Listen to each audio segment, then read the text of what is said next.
Nearly 3 decades ago, global tensions rose dangerously high, with the world watching as the United States and North Korea drifted toward a confrontation that could have escalated into a catastrophic nuclear crisis. At the peak of this standoff, a completely unexpected figure stepped forward. Former U.S. President Jimmy Carter, who independently traveled to North Korea and helped pull the situation back from the edge. In June 1994, Carter made an unprecedented journey to Pyongyang, Kim Il-sung, the founder of North Korea. No current or former U.S. president had ever visited the isolated nation before. Carter went not as a government representative, but as a private citizen determined to prevent a war, one that analysts believed could kill millions on the Korean Peninsula. His visit eventually created rare opportunities for contact between the North Korean government and Western nations. This opening simply would not have existed without Carter's personal intervention. Carter died on December 29, 2024, at the age of 100, and many analysts still view his 1994 mission as one of the most consequential diplomatic acts of his life. John Delury of Yonsei University later summarized this turning point. Kim Il-sung and President Bill Clinton were heading straight toward a confrontation, and Carter walked into the middle of it, replacing escalation with dialogue. At the beginning of 1994, discussions between Washington and Pyongyang had already stalled. American officials were attempting to negotiate strict limits on North Korea's nuclear ambitions.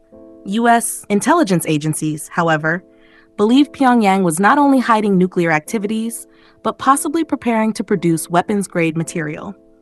The situation worsened dramatically when North Korea abruptly declared it would begin removing spent fuel rods from the Yongbyon nuclear reactor.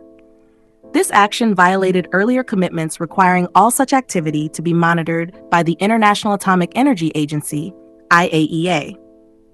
Immediately afterward, North Korea also announced its intention to leave the IAEA entirely.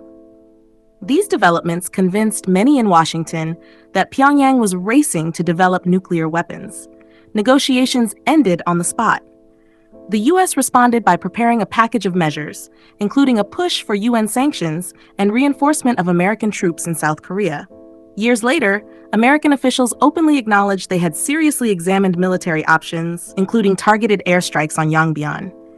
Such an attack would likely have triggered a full-scale war, with North Korean artillery capable of devastating Seoul, a city positioned only miles from the border. Amid this atmosphere, Carter took a bold step. Kim Il-sung had been inviting him for years, believing Carter was one of the few Americans open to dialogue. With tensions reaching a breaking point, Carter decided he would go. Before traveling, Carter consulted the Clinton administration and also communicated with China, North Korea's most crucial ally. Only after these discussions did he accept Pyongyang's long-standing invitation. Many years later, Carter described the situation bluntly. "We were extremely close to war. A second Korean conflict could have killed millions of people." Carter insisted on conditions that tested North Korea's sincerity. One of them was that he would travel directly from Seoul to Pyongyang through the Demilitarized Zone, DMZ. North Korea had never allowed an American of this rank to cross via the DMZ, and earlier, even the UN Secretary General had been forced to enter the country through Beijing. When Pyongyang rejected the demand, Carter simply said he would not come. After a week of deliberation, North Korea agreed. Convincing Washington was harder than convincing Pyongyang. For Carter, the more difficult hurdle was not North Korea, it was his own government. Robert Gallucci, the chief U.S. negotiator at the time, later admitted that officials in Washington were uneasy. It felt as if American foreign policy was slipping into the hands of a former president acting independently. Carter first sought formal authorization from the State Department. Nothing moved. So he chose a different approach. He informed the White House rather than asked for permission. His message was passed through Vice President Al Gore, who had a friendly relationship with Carter. Carter later recalled that Gore requested he soften the wording of his letter. Instead of telling President Clinton, "I have decided to go," Gore suggested writing, "I would like to go if permitted," which would allow Clinton to formally authorize the trip. The next morning, Gore called back. Carter's visit was approved. A stark realization. They would rather die than be humiliated. On June 15, 1994, Jimmy Carter, his wife Rosalind, a few associates, and a television crew crossed into North Korea.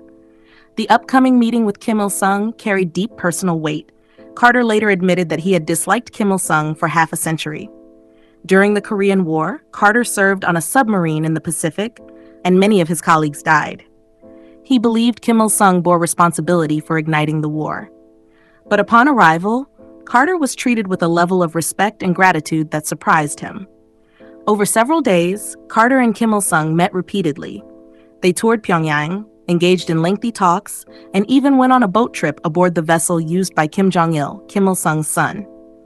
During these interactions, Carter became convinced that North Korea genuinely feared a U.S. attack and was preparing to respond if one occurred. When Carter asked North Korean officials directly whether they were preparing for war, the answer was immediate. Yes, we were preparing.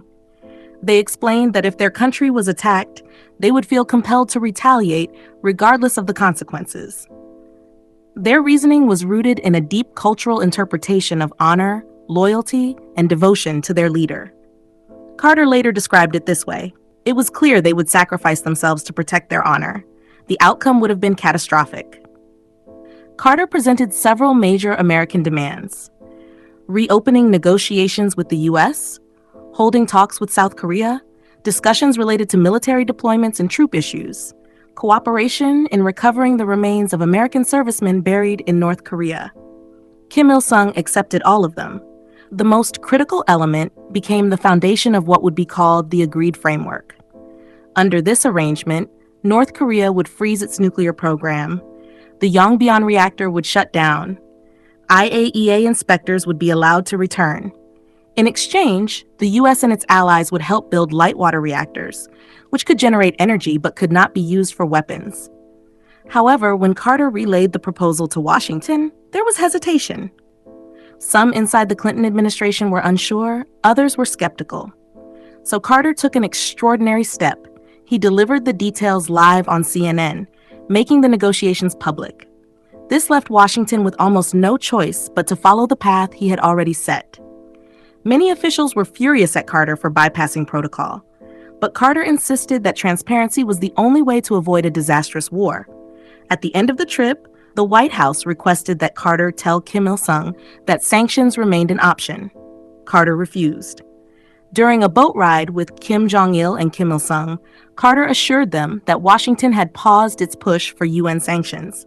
This directly contradicted the message the administration wanted to send. The White House quickly distanced itself, with some suggesting Carter had misunderstood or acted independently. What happened afterward?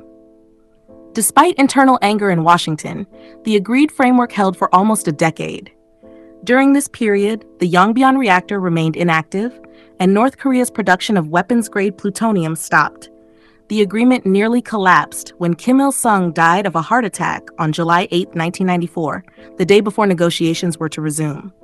Still, talks continued, and the deal was finalized later that year.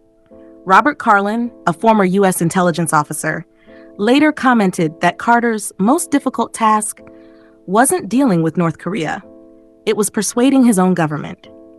Although the agreement eventually broke down in 2003, and North Korea later developed long-range missiles capable of reaching the U.S., many analysts still credit Carter for delaying the crisis and creating diplomatic space where none existed. John Delury called the visit a textbook example of crisis diplomacy by a former president. Critics argued that Carter had crossed lines by conducting his own negotiations. Supporters, including Han S. Park, one of the key facilitators, believed Carter's courage, reputation, and lifelong commitment to peace made him uniquely capable of preventing a second Korean War. Was Carter brave or reckless? Tell us what you think in the comments. Thanks for watching USMag.